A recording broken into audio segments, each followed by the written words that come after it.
કાગળ એક બહુ ઉપયોગી સામગ્રી છે જે આશરે 2000 વર્ષોથી આપણી આજુબાજુ હાજર છે. ઔદ્યોગિક અને નિર્માણ પ્રક્રિયાઓથી શરૂ કરીને લેખન સુધી આના ઘણા ઉપયોગ છે.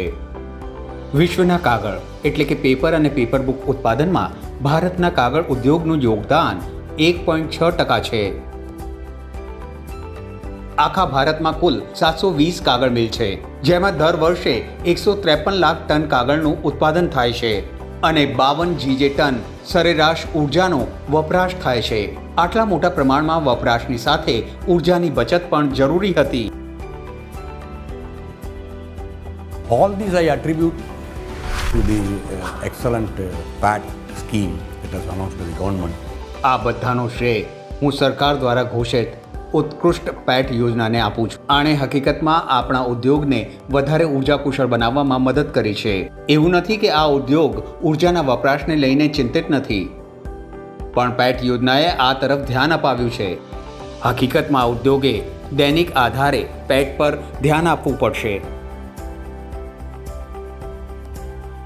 શું તમે જાણો છો કે હાલમાં જ આ ક્ષેત્રે બચત લક્ષ્ય 0.119 મિલિયન ટનની સરખામણીમાં 0.289 મિલિયન ટન ઉર્જાની બચત કરી છે.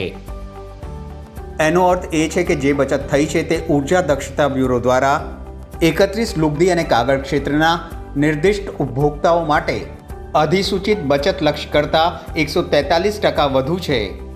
હકીકતમાં અધિસૂચિત ડીસીની વિશિષ્ટ ઉર્જા વપરાશમાં આધારભૂત વર્ષની સરખામણીમાં આંકલન વર્ષમાં આશરે 19%ની કમી આવી છે. આ બધું શક્ય થયું છે પ્રદર્શન, ઉપલબ્ધિ અને વેપાર યોજના નામની એક અભિનવ પહેલના લીધે. વર્ષ 2012માં ઉર્જા દક્ષતા બ્યુરો દ્વારા પેટને લોન્ચ કરવામાં આવ્યું હતું અને આ ઉદ્યોગ માટે ઉર્જા દક્ષતાને ઉચ્ચ સ્તરે લઈ જઈ રહ્યું છે. આ યોજનામાં એક નિર્દિષ્ટ ઉપભોક્તાએ સરકાર દ્વારા નિર્ધારિત બચત લક્ષ્યને મેળવ્યા પછી જો એ નિર્ધારિત બચત લક્ષ્યને પાર કરી જાય છે તો એને ઉર્જા મંત્રાલય દ્વારા જારી ઉર્જા બચત પ્રમાણપત્રો અથવા ES-સર્ટ્સને ઉદ્યોગોને વેચવાની પરવાનગી હશે, જે પ્રયત્ન કરવા છતાં પણ બચત લક્ષ્ય મેળવવામાં અસફળ રહ્યા છે. પેટ યોજનાને 3 વર્ષના ચક્રમાં લાગુ કરાઈ રહી છે અને આમાં 8 ઉર્જા ગહન ક્ષેત્ર સામેલ છે. કાગળ અને લુગદી આ ક્ષેત્રોમાંથી એક છે.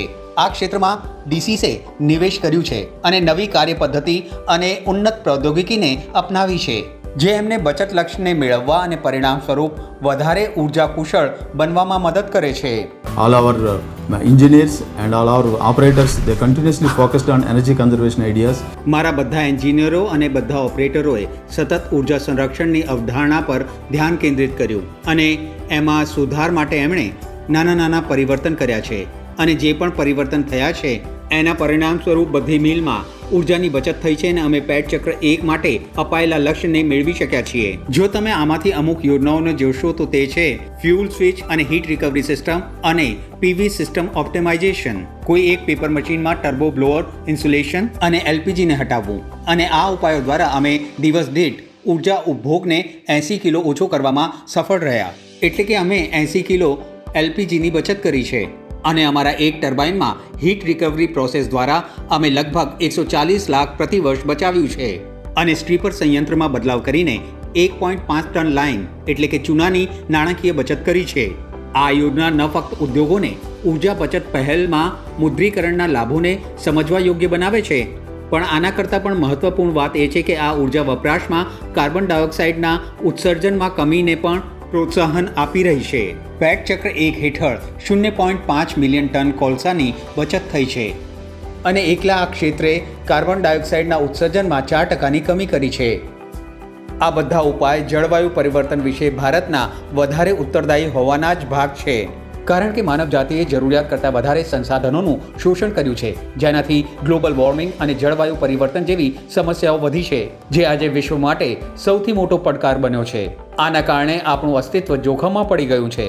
ભારતે જળવાયુ પરિવર્તનની સમસ્યાને ઉકેલવાની દિશામાં પોતાનું પહેલું પગલું જળવાયુ પરિવર્તન પર રાષ્ટ્રીય કાર્ય યોજનાની સાથે લીધું.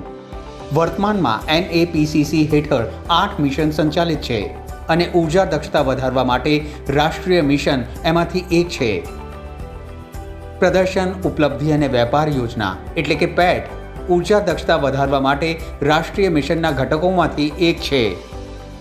પેટ સહિત ઉર્જા દક્ષતા બ્યુરો રાષ્ટ્રની ઉર્જા દક્ષતા વધારવા માટે NMEE દ્વારા જણાવાયેલી પ્રમુખ પહેલ પર કામ કરી રહ્યું છે.